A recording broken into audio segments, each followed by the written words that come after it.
Se você perguntar para uma pessoa desagradável o que ela quer, ela irá dizer imediatamente, pois ela conhece exatamente o que quer. É algo como, é isso que eu quero e é assim que eu vou conseguir. Mas as pessoas boazinhas, agradáveis, em especial se forem genuinamente agradáveis, são tão agradáveis que muitas vezes nem conhecem o que querem, porque estão tão acostumadas a viver para as outras pessoas e descobrir o que as outras pessoas querem e tentar deixá-las confortáveis e assim por diante, que é mais difícil que encontrem um sentido em seus próprios desejos à medida que avançam pela vida.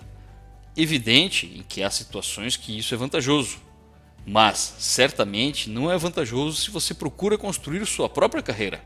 Agir desse modo, portanto, simplesmente não funciona. Neste vídeo apresento o ensinamento do psicólogo canadense Jordan Peterson sobre como um nível excessivo de agradabilidade pode acabar prejudicando ou até anulando seus próprios interesses. Se gostou do assunto, deixe seu like, inscreva-se no canal e ative o sininho para receber as notificações de novos vídeos. Fique à vontade para comentar. Você se considera uma pessoa agradável? Ou reconhece que pode ser alguém desagradável? Vamos em frente! Ainda que na média, homens e mulheres não sejam muito diferentes em termos de seus níveis de amabilidade pelo grupo, se você se distanciar e prestar atenção lá nos extremos, eles são muito diferentes. Dessa maneira, podemos generalizar que todas as pessoas mais agradáveis são mulheres e todas as pessoas mais desagradáveis são homens. Observe que, neste caso, são justamente os extremos que geralmente importam, e não o que está no meio. E então, uma das maneiras que isso se reflete na sociedade, a propósito, é que há muito mais homens na prisão do que mulheres. E o melhor preditor de personalidade para vir a ser preso é ter baixo nível de amabilidade, pois isso o torna insensível. Agora você pode pensar, bem, qual é o oposto de compaixão e polidez? E a resposta para isso é, acredito que é melhor conceituar como um jogo de negociação. Imagine que vamos fazer repetidas rodadas de negociação. E se você for muito agradável, então você vai negociar mais arduamente em nome do outro do que você negociaria em seu próprio nome.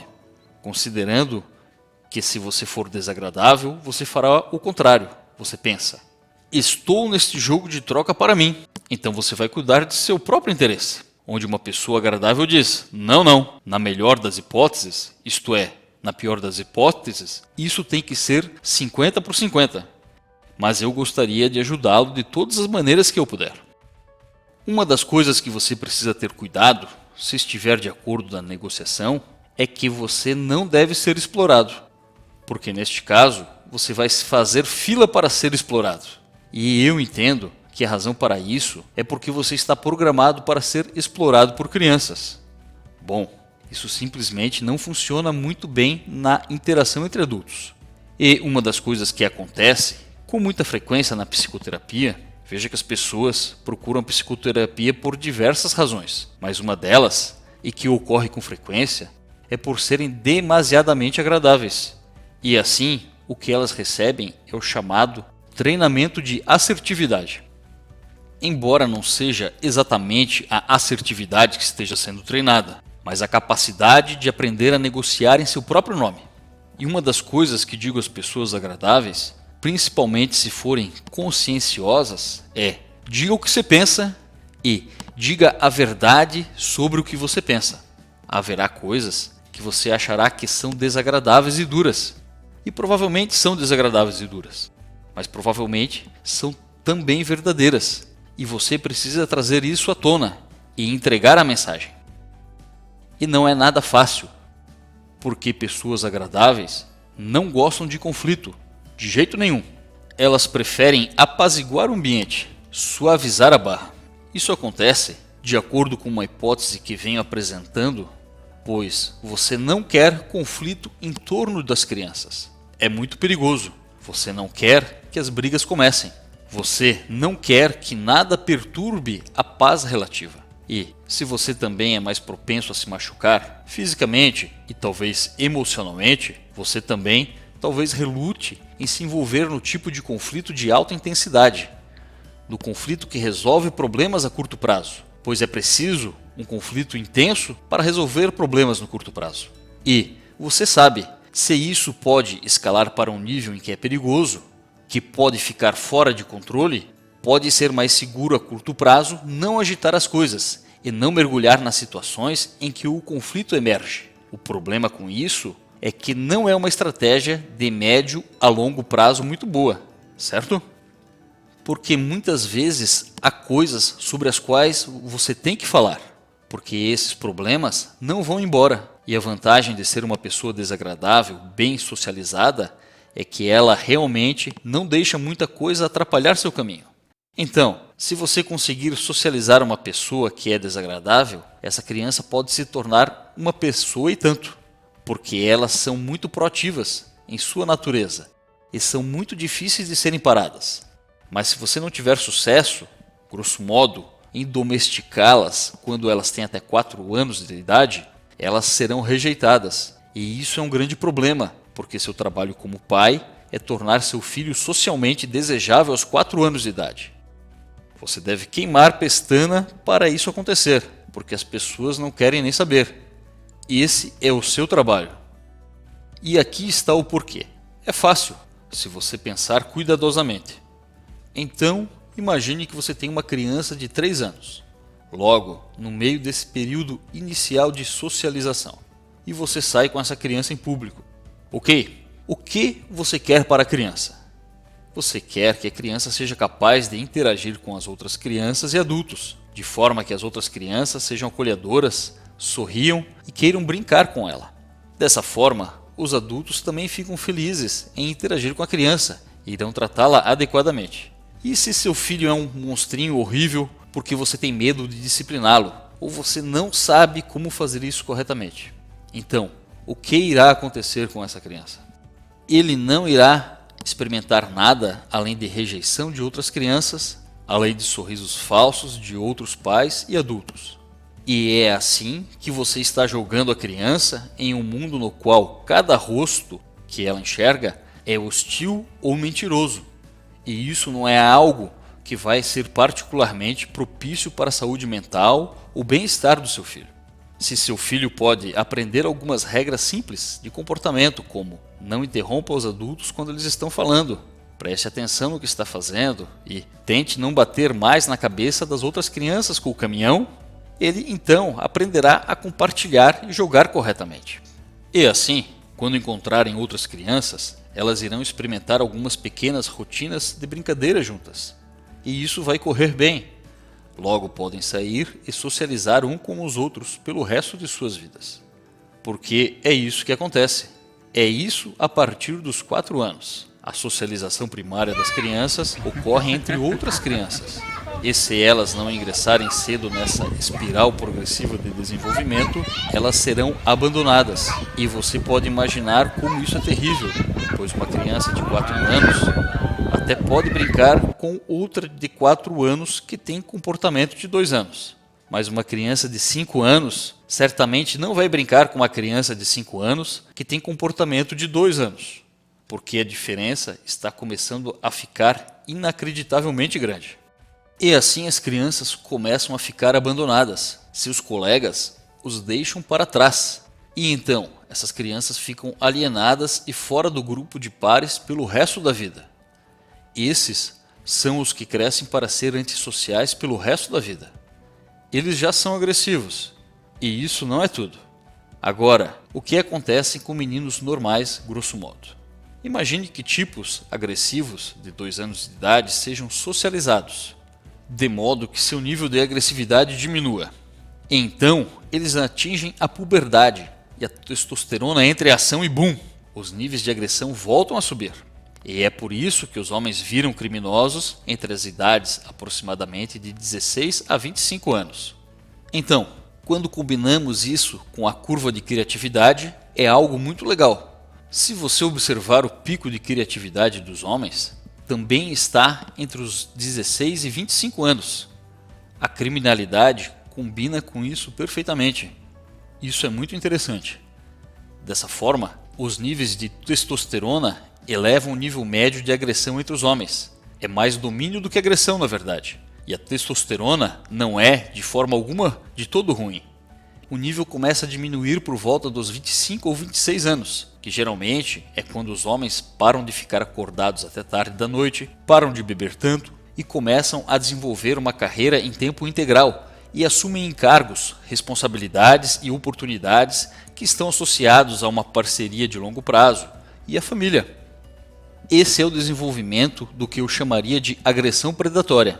Desse modo, eu acredito que a distribuição de agradabilidade provavelmente pode ser medida entre os níveis de agressão predatória versus níveis de simpatia materna.